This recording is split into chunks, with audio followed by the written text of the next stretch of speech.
Mana bugun 2025-yil dekabr oyining 18-chислosi kuni. Bizda qor yog'di. Yomg'ir qorga aylandi. Kun sovuqroq. Yetishadi.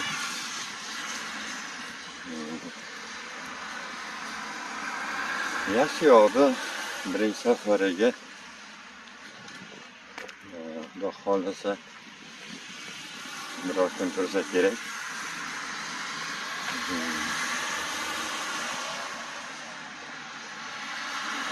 Qor bilan o'ynash iloji bo'lmasa ham, lekin ko'zni quvnatadi yaxshi qor.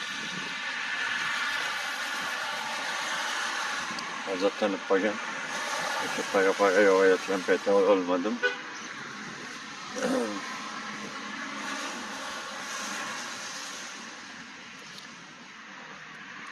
Ko'proq qorlar tilaymiz sizlarga. O'zingizni ehtiyot qiling.